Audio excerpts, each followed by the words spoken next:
Hello everyone, in this video I will discuss some important points, concepts and definitions of chapter S block elements. This is part 3 of this chapter. Okay, so now we will start.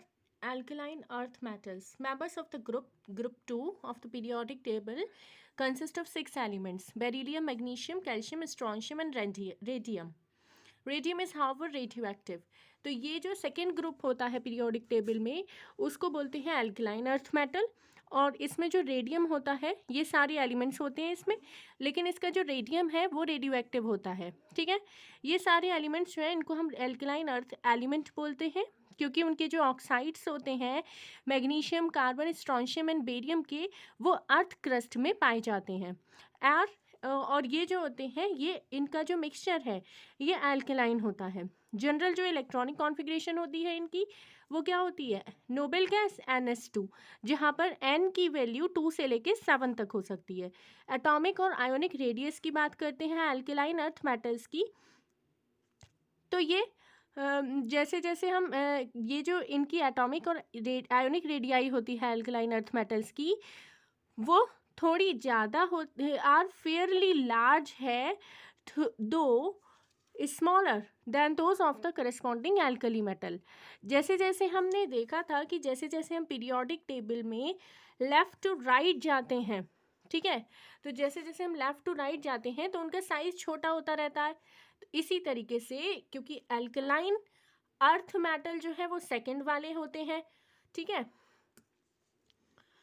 Second group वाले members हैं, तो ये alkali metal से जो कि first group member होते हैं थोड़े से छोटे होते हैं साइज़ में. Next is ionization enthalpy. जो first and second ionization enthalpy होती है एल्कलाइन अर्थ मेटल की वो थोड़ी कम होती है, लेकिन जो सेकंड आयोनाइजेशन एंथैल्पी है वो डबल होती है फर्स्ट आयोनाइजेशन एंथैल्पी की. ठीक है. हाइड्रेशन एंथैल्पी, जैसे एल्कली मेटल्स में hydration enthalpies of alkaline earth metal ions decrease होती है. एल्कली मेटल आयंस की तरह एल्कलाइन अर्थ मेटल आयंस में भी जो हाइड्रेशन एंथैल्पी है वो डिक्रीज होती है जैसे जैसे आयन का साइज इंक्रीज होता है. नीचे जाने पर ग्रुप में साइज इंक्रीज हो जाता है ना, तो जैसे जैसे साइज इंक्रीज हो जाएगा hydration enthalpy alkaline earth metal ions की डिक्रीज हो जाती है. साइज के इन्वर्सली प्रोपोर्शनल होती है हाइड्रेशन एंथैल्पी. तो जैसे जैसे साइज इंक्रीज होगा हाइड्रेशन एंथैल्पी डिक्रीज हो जाती है. Next is oxidation state. All alkaline earth metal uniformly show an oxidation state of +2 both in the solid state और in the aqueous solution. +2 oxidation state को show करते हैं. Solid state में greater lattice enthalpy होती है इन वाले ions की, M2 positive ions alkaline earth metal ions, ठीक है, क्योंकि +2 ऑक्सीडेशन स्टेट है. M for metal relative to M positive ion means alkali metal ion more than compensates the higher second ionization enthalpy, while in the aqueous solution it is the greater hydration enthalpy of M2 positive ions relative to M plus किसके लिए आया? alkali metal के लिए. और M2 positive किसके लिए आया? alkaline earth metals के लिए. which more than that compensates the higher second ionization enthalpy. electropositive character, जो एल्कलाइन अर्थ मेटल्स होते हैं ये स्ट्रांगली इलेक्ट्रोपॉजिटिव होते हैं since they have a strong tendency to lose both the valence electron to form M2 positive ion having noble gas configuration. However due to small size की वजह से और higher ionisation enthalpies की वजह से, size छोटा है आयोनाइजेशन एंथैल्पी साइज के इन्वर्सली प्रोपोर्शनल है वो हायर होती है, ठीक है. दे आर लेस इलेक्ट्रोपॉजिटिव होते हैं, ये इलेक्ट्रोपॉजिटिव कैरेक्टर कम होता है देन एल्कली मेटल्स से. फर्दर जो इलेक्ट्रोपॉजिटिव कैरेक्टर है वो इंक्रीज हो जाता है डाउन द ग्रुप, क्योंकि इलेक्ट्रोपॉजिटिव कैरेक्टर साइज के डायरेक्टली प्रोपोर्शनल है. इलेक्ट्रोपॉजिटिव कैरेक्टर इंक्रीज हो जाता है जैसे जैसे हम ग्रुप में नीचे जाते हैं, क्योंकि आयोनाइजेशन एंथैल्पीज डिक्रीज हो रही है तो इलेक्ट्रोपॉजिटिव कैरेक्टर इंक्रीज हो जाएगा, ठीक है. इलेक्ट्रोपॉजिटिव कैरेक्टर मीन्स जो इलेक्ट्रॉन को लूज करने की टेंडेंसी है. Melting and boiling point, melting and boiling point जो होते हैं एल्कलाइन अर्थ मेटल के वो लो होते हैं, लेकिन एल्कली मेटल से हायर होते हैं. हाउवर जैसे जैसे हम ग्रुप में नीचे जाते हैं, मेल्टिंग पॉइंट और बॉइलिंग पॉइंट है, उनमें कोई रेगुलर ट्रेंड हमें देखने को नहीं मिलता है। ठीक है। डेंसिटी, एल्कलाइन अर्थ मेटल्स जो होते हैं वो डेंसर होते हैं एल्कली मेटल से ड्यू टू स्मॉलर साइज। ठीक है, अभी मैंने बताया एल्कली मेटल से इनका साइज छोटा होता है। ठीक है, जैसे जैसे हम ग्रुप में इस तरीके से जाते हैं लेफ्ट टू राइट तो साइज छोटा होता रहता है, और डाउन द ग्रुप जाते हैं इस तरीके से तो साइज बड़ा होता रहता है। तो एल्कलाइन अर्थ मेटल्स जो होते हैं वो एल्कली मेटल से क्या होते हैं, छोटे होते हैं, तो छोटे साइज की वजह से ये डेंसर होते हैं। ठीक है, एंड बेटर पैकिंग होती है इनमें एटम्स की in the crystal lattice. Flame colouration alkali metal ion salt की तरह, जैसे एल्कली मेटल सॉल्ट की तरह एल्कलाइन अर्थ मेटल्स और उनके जो सॉल्ट है वो भी इम्पार्ट करते हैं characteristic colour to the flame. Okay, now come to the next point. अब इनके फ्लेम कलर देख लेते हैं।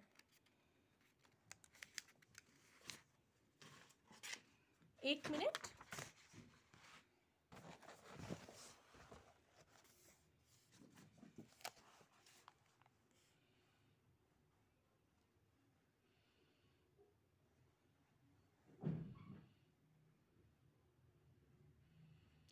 देखिए, जो कैल्शियम है वो ब्रिक रेड है और ब्रिक रेड कलर का देता है। स्ट्रॉन्शियम जो है strontium crimson, barium Apple green, radium crimson. ठीक, नाउ जो बेरिलियम और मैग्नीशियम है वो स्मॉलर साइज के होते हैं। इनके जो इलेक्ट्रॉन्स हैं वो स्ट्रांगली हेल्ड होते हैं न्यूक्लियस से, जिसकी वजह से उनको बहुत ज़्यादा अमाउंट में एनर्जी की ज़रूरत होती है इलेक्ट्रॉन्स को एक्साइट करने के लिए टू हायर एनर्जी लेवल, जो अवेलेबल नहीं हो पाता है बंसन फ्लेम में। तो ये इम्पार्ट नहीं करते हैं कलर टू द फ्लेम। कौन कौन से, बेरिलियम और मैग्नीशियम। रिड्यूसिंग कैरेक्टर जो होता है एल्कलाइन अर्थ मेटल्स का, वो इंक्रीज हो जाता है जैसे जैसे डाउन द ग्रुप जाते हैं। रिड्यूसिंग कैरेक्टर साइज के डायरेक्टली प्रोपोर्शनल है, जैसे जैसे हम डाउन द ग्रुप जाएंगे रिड्यूसिंग कैरेक्टर इंक्रीज हो जाएगा। As the ionization enthalpy metal की डिक्रीज हो जाती है और जो इलेक्ट्रोड पोटेंशियल है वो मोर हो जाता है और मोर निगेटिव हो जाता है डाउन द ग्रुप जाने पर। एयर का एक्शन देखिए, एल्कलाइन अर्थ मेटल्स को जब हम हीट करते हैं एयर में form a mixture of oxides and nitrides का मिक्सचर बना लेता है। एल्कलाइन अर्थ मेटल है, एम से डिनोट किया है उसको, ऑक्सीजन की प्रेजेंस में हीट किया 2MO बन गया यहाँ पर। ठीक है, और ये है नाइट्राइड्स के साथ जब हमने इसको रिएक्शन करवाया, हीट करवाया, तो M3N2 बन गया। Reactivity towards air however increases down the group from beryllium to barium. When heated in oxygen, only oxides are formed and in N2 only nitrides are formed. जैसे आप देख सकते हो ऑक्सीजन की प्रेजेंस में केवल ऑक्साइड्स बन रहा है और नाइट्रोजन की प्रेजेंस में नाइट्राइड्स बन रहे हैं। ठीक है, calcium, strontium and barium also form करते हैं पेरोक्साइड्स दो indirectly. Oxides of alkaline earth metals जो होते हैं उनकी हाई मेल्टिंग पॉइंट है, गुड कंडक्टर ऑफ हीट है और केमिकली इनर्ट होते हैं। मींस केमिकली इनर्ट का क्या मतलब हुआ कि केमिकली वो किसी से रिएक्ट नहीं करते हैं, देयरफॉर उसको हम रिफ्रैक्टरी मटेरियल्स में भी यूज़ करते हैं। Next is action of water. The reactivity of alkaline earth metals towards water increases down the group. जैसे जैसे हम ग्रुप में नीचे जाते हैं एल्कलाइन अर्थ मेटल्स की जो रिएक्टिविटी है वाटर की साथ वो इंक्रीज हो जाती है from magnesium to barium. That is magnesium की सबसे कम होगी, जैसे जैसे हम नीचे जाएंगे वैसे वैसे इंक्रीज होती जाएगी। Beryllium does not react with hot water और इवन स्टीम। मैग्नीशियम रिएक्ट करता है with hot water, but calcium, strontium and barium react करते हैं विग्रसली मीन्स तेजी से।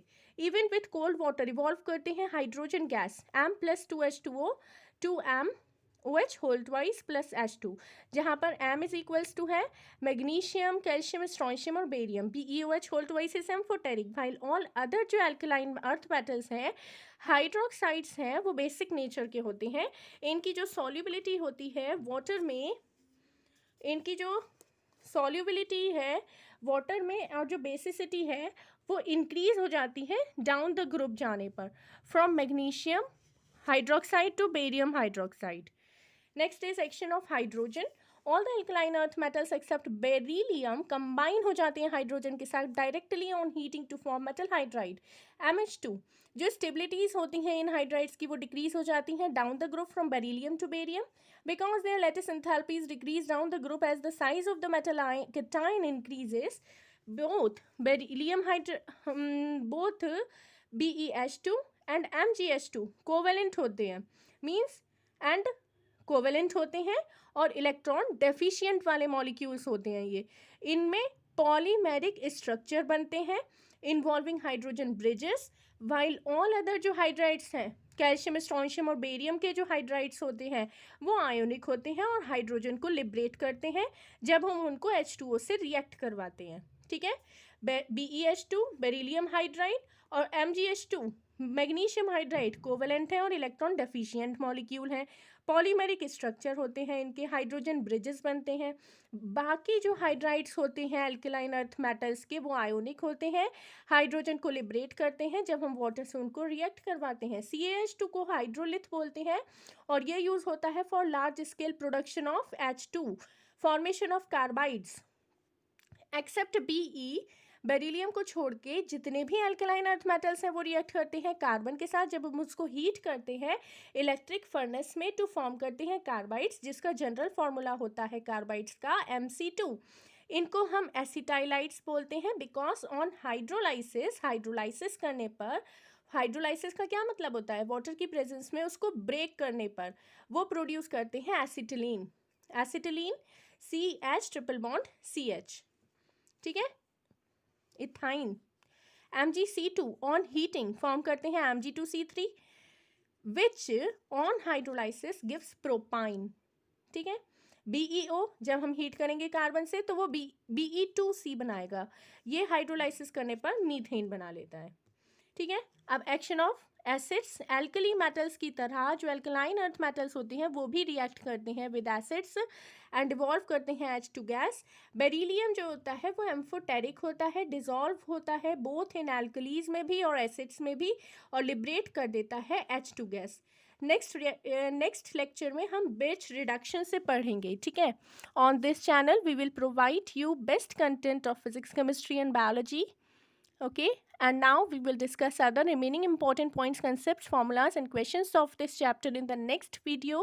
If my videos are helpful for you, then please subscribe this channel, that is Learning Point. Thank you.